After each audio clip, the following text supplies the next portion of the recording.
In the ancient kingdom of Umuokori, there lived a king whose name echoed through forests and valleys. King Obanyi Ikena, a ruler furred in war, loved in peace, sat upon a throne earned by honor, not bloodshed or injustice. He was a king who never lifted his sword unjustly, a warrior who never lost a battle. Under his reign, justice walked freely, and the drums of war only sounded when truth demanded it. Beside the lion of Umuokori stood his queen, Queen Nena, a woman of... She was the heartbeat of the palace, the calm voice behind closed doors, and the mother whose love for her children knew no bounds, especially for her first son, the heir. The king was blessed with 3 sons. Prince Chukwudi, the first, was calm and noble, born with the weight of the crown already. Prince Obiajulu, the second, burned with fire and ambition, while Prince Chike, the youngest, watched the world quietly. Across the disputed lands lay the rival kingdom of Amangwu, a land hardened by pride and old wounds, ruled by a king who never forgot past defeats. Between Umuokori and Amangwu stood a land soaked with history. Fertile soil both kingdoms claimed, and neither was willing to surrender. In Amangwu lived Princess Amara, a beauty shaped not by luxury but by simplicity. Her smile carried peace, and her heart carried loyalty to her father. She did not know that destiny had already tied her fate to the enemy's blood, nor that love would soon place her between 2 powerful thrones. Under the old mango tree in the village square, love bloomed in silence.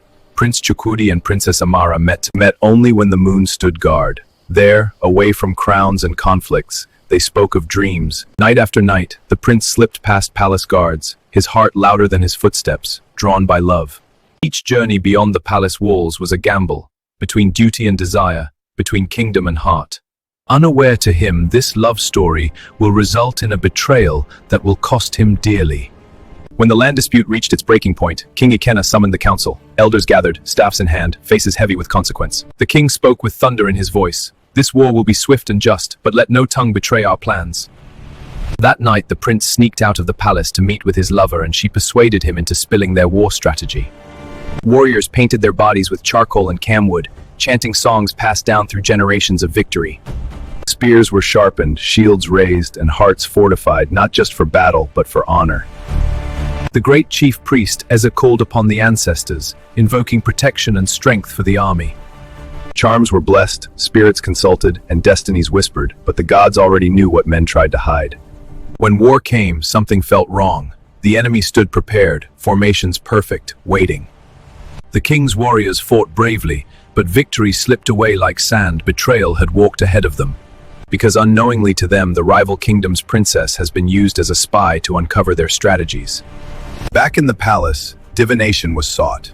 The shrine trembled as truth rose from the earth. The revelation struck like lightning. The betrayer was not a stranger, but the king's own son. Prince Chukwudi knelt before his father, guilt heavier than chains. The queen's tears soaked the palace floor.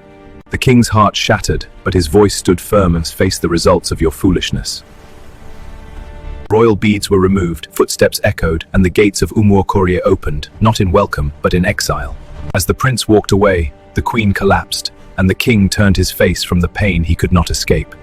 At sunrise, the banished prince walked alone, carrying regret as his only companion. Behind him stood a kingdom saved by justice, ahead of him a future shaped by the cost of love. When love defies wisdom and loyalty bends to desire, even a prince must pay the price.